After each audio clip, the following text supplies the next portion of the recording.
The inspiring goddess entered a mortal's breast, made there her study of divining thought and sanctuary of prophetic speech, and sat upon the tripod seat of mind.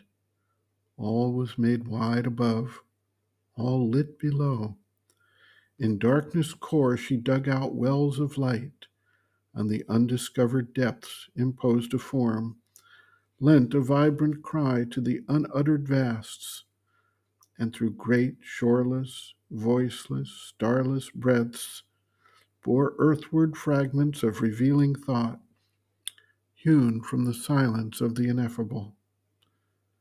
A voice in the heart uttered the unspoken name.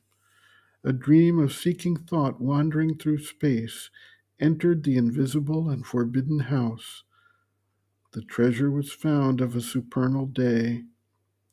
In the deep subconscious glowed her jewel lamp. Lifted, it showed the riches of the cave, where, by the miser traffickers of sense, unused, guarded beneath night's dragon paws, in folds of velvet darkness draped they sleep, whose priceless value could have saved the world. A darkness carrying morning in its breast looked for the eternal wide returning gleam, waiting the advent of a larger ray and rescue of the lost herds of the sun.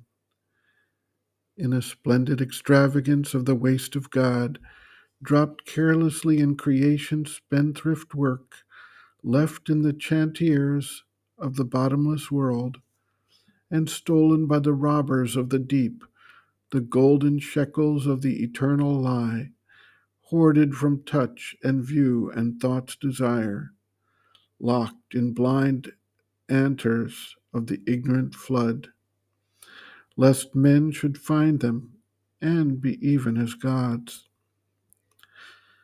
A vision lightened on the viewless heights, a wisdom illumined from the voiceless depths, a deeper interpretation greatened truth, a grand reversal of the night and day.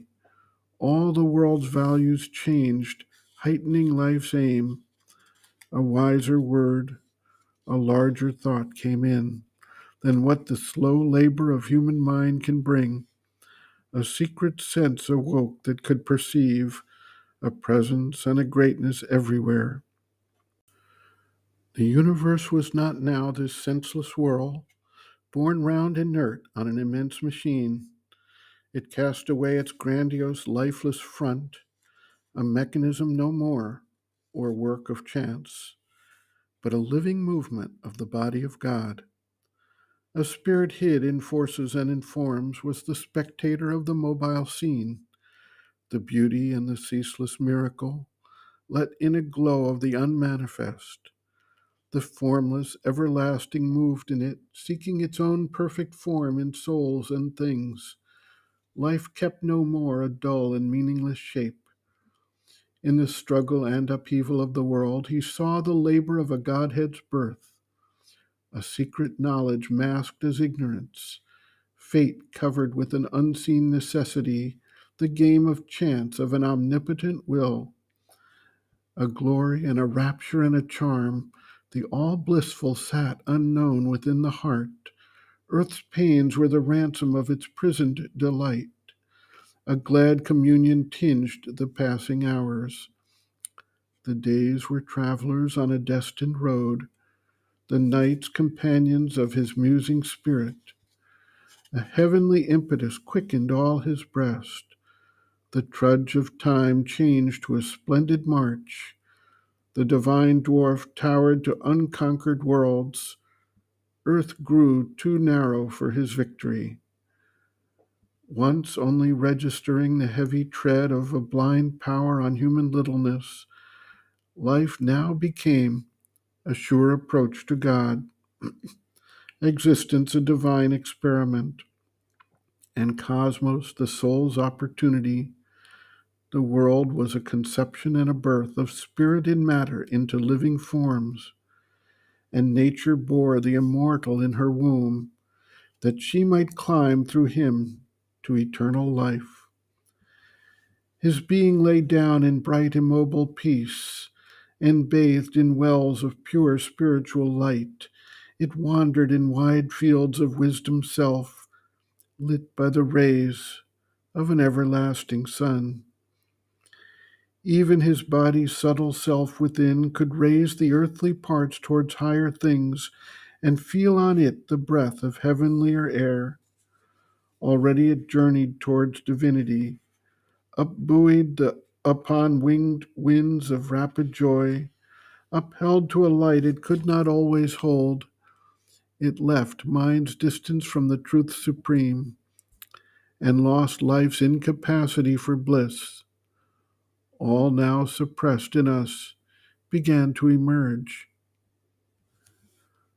Thus came his soul's release from ignorance, his mind and body's first spiritual change.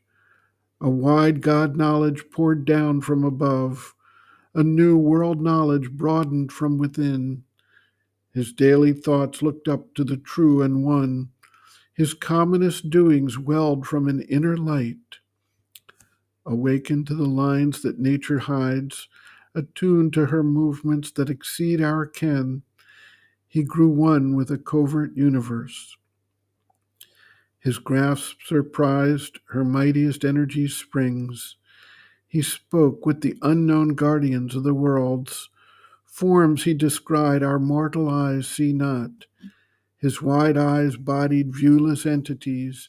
He saw the cosmic forces at their work and felt the occult impulse behind man's will. Time's secrets were to him an oft-read book. The records of the future and the past outlined their excerpts on the etheric page, one and harmonious by the Maker's skill. The human in him paced with the divine. His acts betrayed not the interior flame.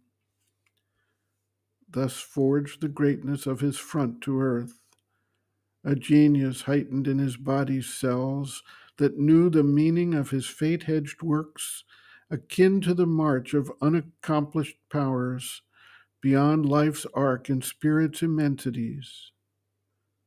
Apart he lived in his mind's solitude, a demigod shaping the lives of men. One soul's ambition lifted up the race. A power worked, but none knew whence it came. The universal strengths were linked to his, filling earth's smallness with their boundless breadths.